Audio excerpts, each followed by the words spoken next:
I was used to long, late-night drives. It came with the job. Being a traveling nurse in Alaska meant hours on the road, sometimes through whiteouts so thick the world just disappeared. You got used to it. Just like you got used to double shifts, emergency calls at 3 in the morning, and sleeping in motel rooms that smelled like bleach and cigarettes. That night, I was driving back from a remote clinic just outside Palmer, heading toward Anchorage. It was almost 2 a.m., and the snow had been falling steadily since my shift ended. The radio kept warning that the storm would get worse overnight, but I figured I'd be home before it got really bad. What was I supposed to do? Sleep on a break room couch? Wait it out in an empty clinic? I just wanted to be home, so I drove. But by the time I hit the road, it had become something worse. Thick, blinding. The kind of snowfall that eats headlights whole and turns the road into a swirling, endless tunnel of white. There was no one else out. Not a single car in either direction. Just the endless snowbanks on either side of the road, telephone poles disappearing into the darkness, and those little reflective markers blinking in my high beams. I should have been used to it, but for some reason that night, something felt off. I can't explain it. Not in a way that makes sense. I had the overwhelming sense that I wasn't alone, even though I knew, logically, I was. And just like that, there it was. At first, I thought my eyes were playing tricks on me. A figure, barely visible through the thick snow, standing on the side of the road. My foot hovered over the brake. He wasn't waving for help. He wasn't moving at all. Just standing. My high beams washed over him, revealing a bulky winter coat, hood pulled up, face shadowed. He was covered in snow as if he'd been standing there for a long time. Something about the stillness set my nerves on edge. If you've ever seen someone in real distress, someone truly in need of help, you know they don't just stand there like that. They move. They flag you down. They shiver.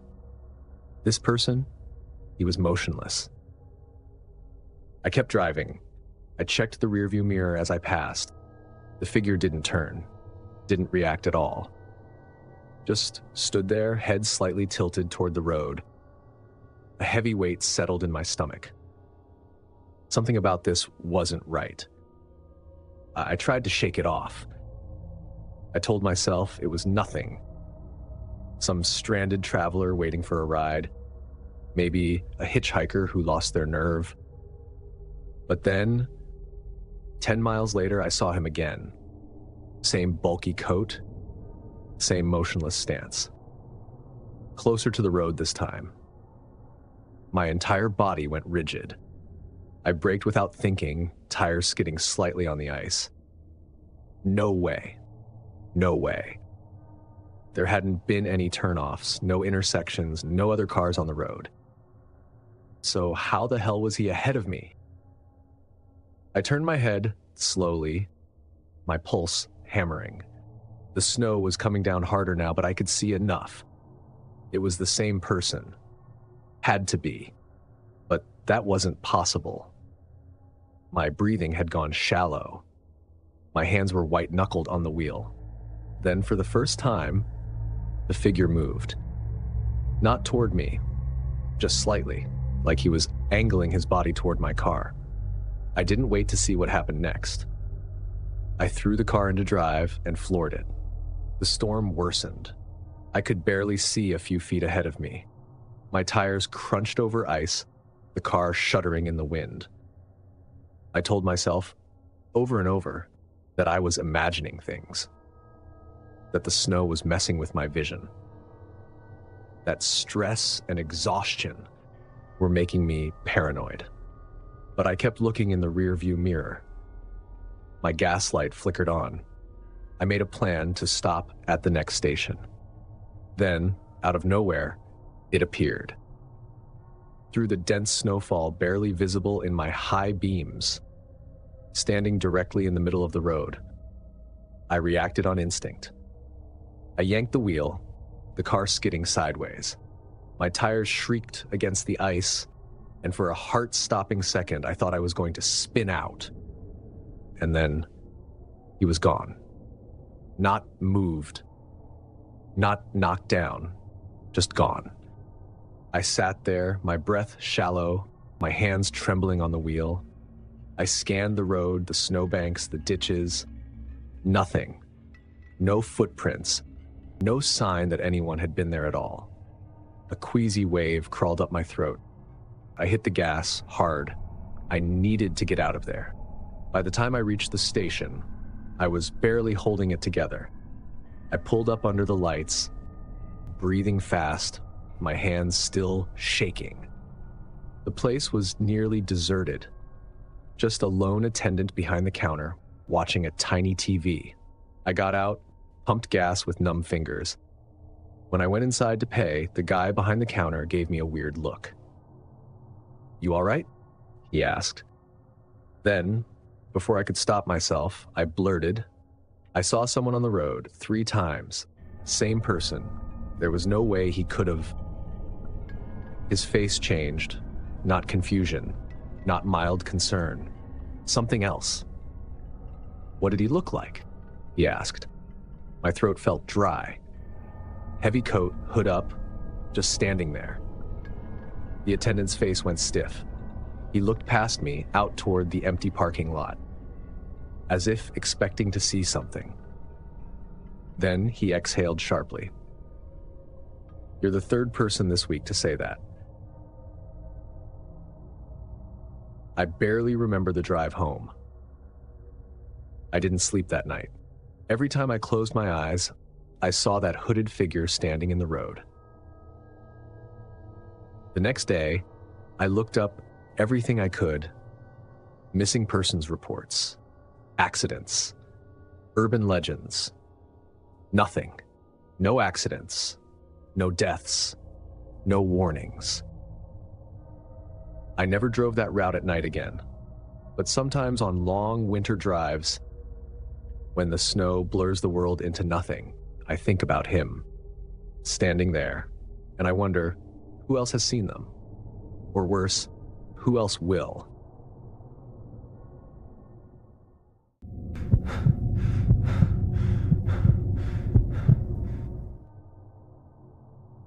The storm had been flickering on and off for the last few hours, but by 11 p.m., the entire street had gone dark. My house sat on the edge of town, just far enough from my nearest neighbor that I couldn't see their lights, even if they had a generator running. I wasn't too worried. The power always came back eventually, and I had plenty of firewood stacked by the stove. Still, it was damn cold. I sat in my recliner, bundled up in a hoodie and thick socks, drinking a beer by candlelight. The snow piled up against the windows, and the wind outside howled loud enough to shake the walls. I had the radio on low, listening to a weather report. Blizzard conditions expected to last through the night. Temperatures dropping to -20 Celsius, with wind chill. Stay indoors if you can. I was just about to grab another beer when someone knocked on the door. The sound made me jump. It wasn't loud, just a firm knock. I wasn't expecting anyone. No one should have been out in this weather. I got up slowly, setting my beer down on the coffee table. The wind howled outside, rattling the windows. My porch light was out, so I couldn't see a thing beyond the door.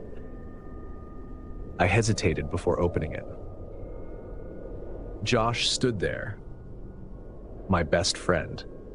His face was pale, his lips slightly blue. Snow caked his hair, and his hoodie was soaked through. He looked exhausted, like he'd been walking for hours. "Jesus, Josh, what the hell are you doing out here?" He exhaled, shaking from head to toe. A few miles back, thought I'd freeze to death. I pulled him inside fast.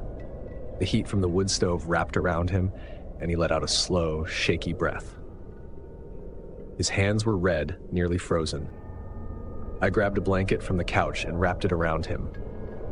"Man, you should have called me," I said, rubbing my hands together. "I would have come to get you." "Phone's dead," he murmured. His voice was flat, like he wasn't really there. That uneasy feeling started creeping up my spine. Josh wasn't acting like himself. I tried to shake the feeling. He was probably just in shock. He needed to warm up. I sat him down on the couch and tossed another log in the stove, filling the room with more heat. The candlelight flickered against the walls.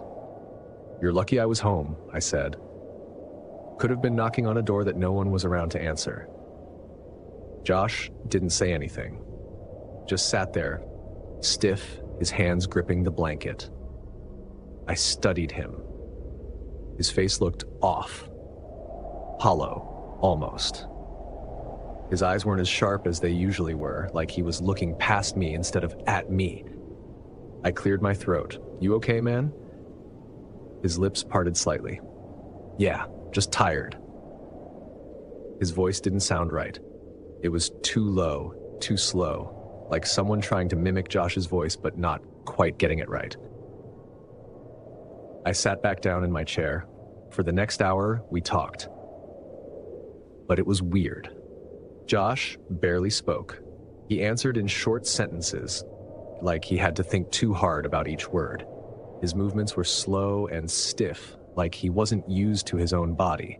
And every now and then, he would pause mid-sentence. At some point, Josh leaned back on the couch and closed his eyes. I let him rest. The guy had walked miles in a snowstorm. He deserved it. I sat there in silence, watching the candle burn down.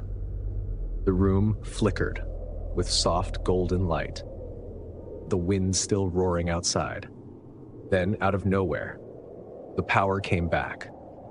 The lamp on the end table buzzed and flickered to life. The hum of the refrigerator kicked on in the kitchen. The sudden brightness made my eyes sting. I blinked and stretched, then grabbed my phone from the counter. 5 missed calls. I stared at the screen, all from the same number. Josh's brother, Dave. I called him back. He picked up on the first ring. His voice was shaking. "Dude, where the hell have you been?" "What?" "I've been trying to call you all night." Something about his tone made my stomach clench. "What's wrong?" A beat of silence. Then, "It's Josh." My breath caught in my throat. I looked at the couch. Josh wasn't there anymore. "What about him?" I asked slowly. Dave exhaled. His voice wavered. "He's dead." The words barely registered. "What?" "Car accident. A few hours ago. He slid off the road and hit a tree. The paramedics couldn't get to him in time. He didn't make it." The room suddenly felt too small. I forced a laugh. "Dave, that's not funny, man." "I'm not joking." My throat went dry.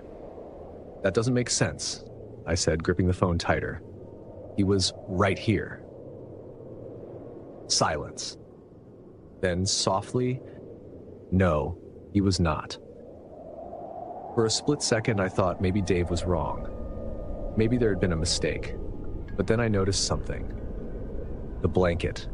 It was folded neatly, untouched. Josh was gone.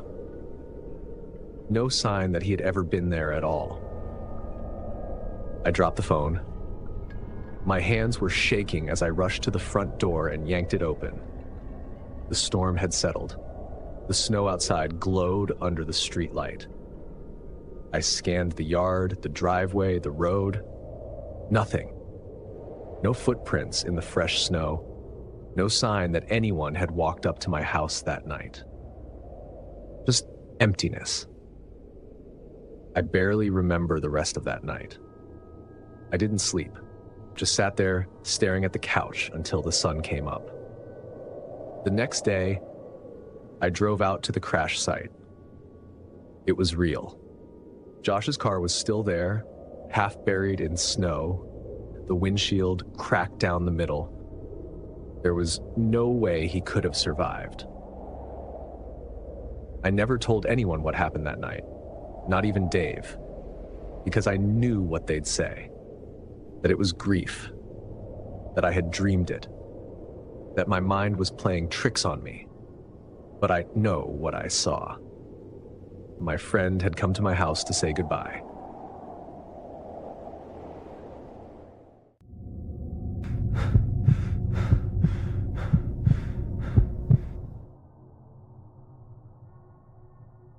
I had booked the cabin for a weekend getaway, 2 hours outside of Minneapolis, tucked away in a remote part of northern Minnesota. It was exactly what I needed. Time to decompress, to read, to sit by the fire, and enjoy the solitude. By the time I pulled into the driveway, the blizzard had already started. Thick, heavy flakes swirled in my headlights as I turned off the engine and stepped out into the freezing air. The cabin was small but cozy looking, a rustic wooden A-frame surrounded by endless pine trees. The first thing I noticed about the cabin was how quiet it was. No distant traffic sounds, no dogs barking, just the wind through the trees and the soft hiss of snow falling against the roof. I grabbed my bag, my groceries, and my keys, shivering as I trudged through the snow to the front door. The lock was stiff, but it turned, and I stepped inside, shaking the cold from my coat. The place was warmer than I expected. The heat had already been turned on. Weird. The rental listing had said guests were expected to turn on the heat themselves, but maybe the owners had been by recently to check on the place. Maybe it was just good hospitality. Still, something about it nagged at me. I pushed the creeping doubt away and settled in. The first thing I did was light a fire. The fire caught, and soon the room was bathed in warmth. I made myself a cup of tea, changed into a sweater and wool socks, and stretched out on the couch with my book. The storm howled outside, the wind rattling the shutters, but inside, everything felt safe, until I saw the footprints. They were wet, dark patches against the polished hardwood floor, starting at the back door, leading upstairs. I stared at them. My heart beat suddenly too loud in my ears. The storm had already covered any tracks outside, and I had locked the door behind me. Hadn't I? I set my mug down carefully. I walked to the door, pressing my hand against the wood. It was shut, bolted. I checked the windows, sealed. Maybe the last guest tracked in some snow, and it just melted slowly. Yeah, that had to be it.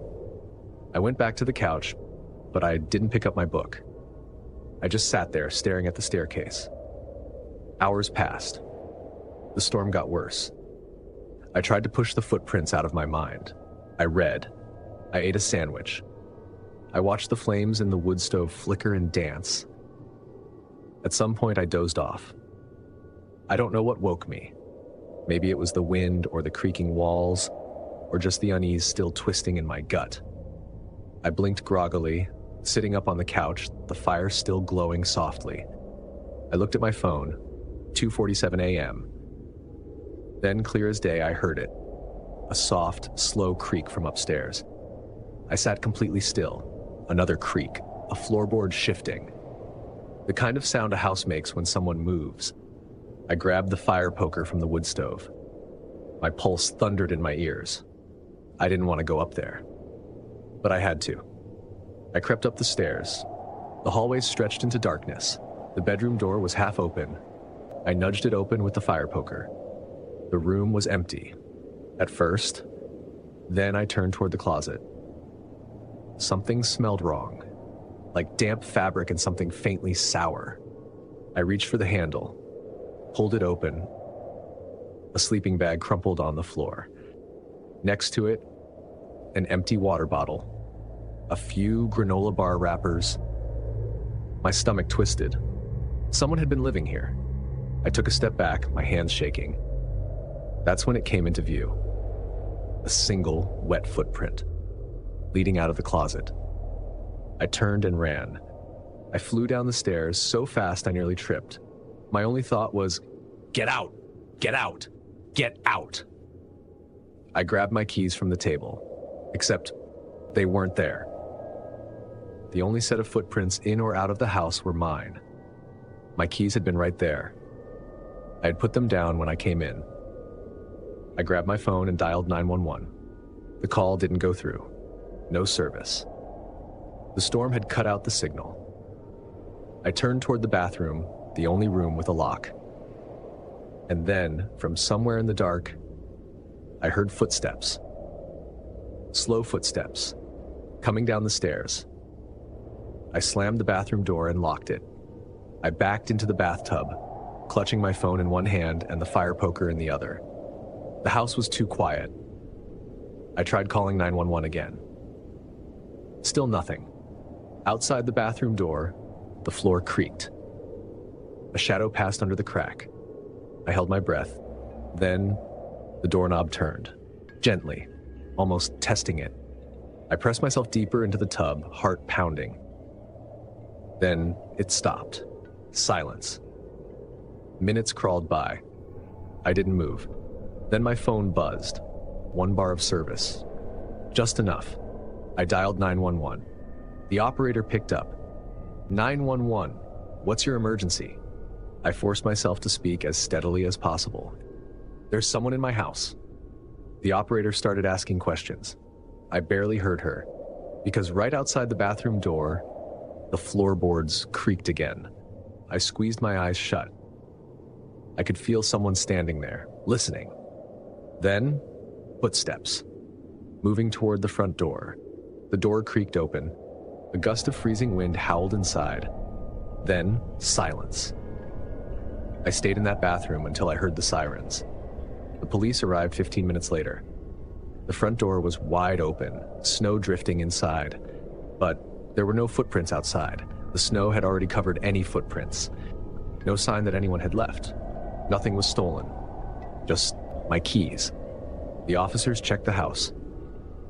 The only thing they found was the sleeping bag in the closet and a knife, stuffed between the bed frame and the mattress. I packed my bags and left that night. I didn't care about the storm. I didn't care about the roads. I just needed to get away. The rental company called me 2 days later. They said the last guest had checked out over a week before I arrived. No one should have been there. But someone was. Someone who had been watching me. Waiting. And I have no idea where they went.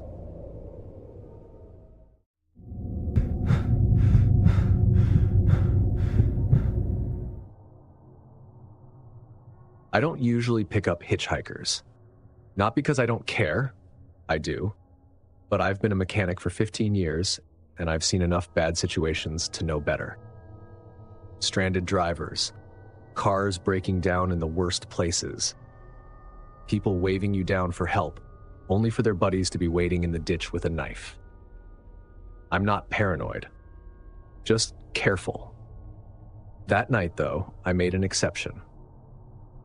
It was late December 2018, and South Dakota was being swallowed by a storm. I'd been working a job in Sturgis, replacing the timing belt on an old Dodge Ram, and by the time I finished, it was past midnight. I had a 3-hour drive back home, but I wasn't worried. My truck was reliable, and I'd driven through worse. At first, it was just flurries.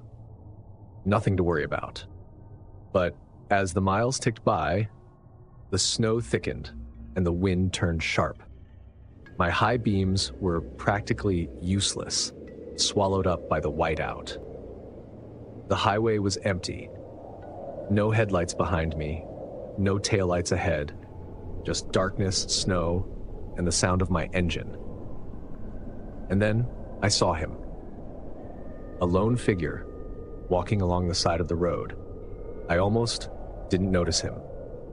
He blended into the storm, just a dark shape against the endless white. I slowed.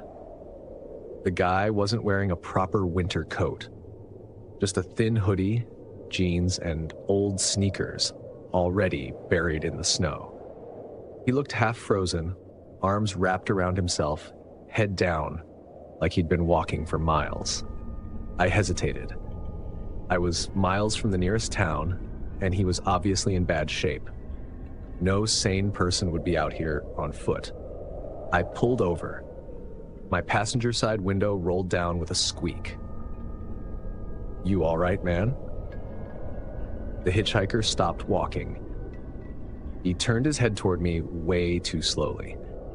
His face was gaunt, cheeks hollow, lips cracked, skin pale enough to look almost blue. He stared at me. Then, without a word, he stepped forward, opened the door, and slid into the seat. The smell of wet fabric and something else I couldn't quite place filled the truck. I turned the heat up. "Where are you headed?" Silence. The guy shivered violently, his hands curled into his sleeves. I tried again. "You got stranded or something? Need a lift into town?" No answer. He just stared out the window, his breath fogging the glass. I frowned, but I let it go. The dude was probably hypothermic. I eased back onto the road. The ride was quiet. Too quiet. Every now and then I'd look over, trying to get a read on him. He just kept staring out the window, watching the snow swirl past like he was looking for something. I tried again. "What's your name, man?" Nothing. His hands were trembling in his lap, fingers twitching slightly. His hoodie was soaked through. "You need me to take you to a hospital? You don't look great." Still nothing. I sighed and tightened my grip on the wheel. Something about him was off. Not just the silence, not just the way he looked. It was the way he sat. Like he wasn't really there. Like he was listening to something I couldn't hear. The highway stretched out endlessly ahead of us. The snow had thickened to a wall, my high beams barely making a dent in the darkness. Then, out of nowhere, the hitchhiker spoke. "We're not alone." I felt something twist deep in my gut. His voice was hoarse, barely a whisper. I turned my head slightly. "What?" He didn't look at me, just kept his eyes fixed on the window, his breath coming out in shallow puffs. I checked the rearview mirror. Nothing but darkness and swirling snow. But suddenly, the truck felt smaller, like there was someone else in the back seat.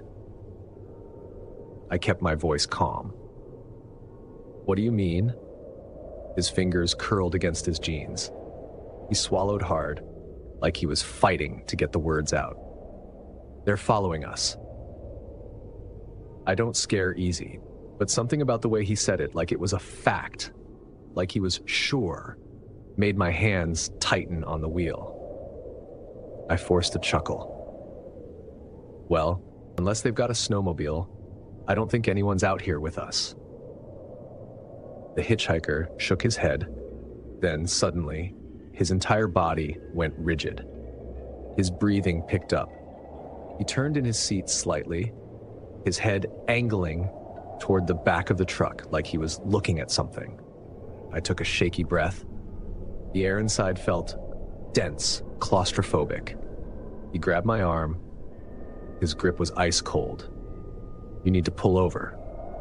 I flinched. "No way, you'd freeze out there." His hand tightened. "Pull over, now." I looked at the road. Up ahead, there was a turnoff. A barely visible side road leading into the trees. The kind of place that didn't go anywhere good. "No chance, man. You'll die out there." He turned his head toward me for the first time since he got in. His face looked wrong. Like he wasn't sure where he was. Or worse, like he wasn't sure who I was. He yanked the door handle. Before I could react, he shoved the door open and threw himself into the snow. I slammed the brakes, tires skidding. My door flew open, freezing air rushing inside. I barely felt it. I jumped out, my boots crunching into the snow. "Hey!" The hitchhiker was already gone. No sign of him. Just endless white, the wind howling through the trees. I stood there, my skin prickling all over. Then, from somewhere deep in the woods, I heard a sound. A faint, wet scraping. Like something heavy being dragged through the snow. I wasn't about to stick around to find out what it was. I got back in the truck and locked the doors. I drove faster than I should have. My hands were shaking. I told myself it was nothing, that I was overreacting, but the truck still felt wrong. Like the air inside wasn't empty, like I wasn't alone. My stomach lurched. I slammed my foot down on the gas, and I didn't stop driving until I saw the lights of the next town. I don't pick up hitchhikers anymore. Not because I don't care, because I'm afraid the next one won't let me go. If these stories made you rethink winter getaways, hit that like button and share this video with someone who swears they'd love a cabin in the snow. Have your own chilling blizzard experience? Drop it in the comments or email me. I want to hear every eerie detail. Don't forget to subscribe and turn on notifications so you never miss another nightmare. Snowstorms can be dangerous, but sometimes what's out there in the whiteout is far worse. Stay safe out there.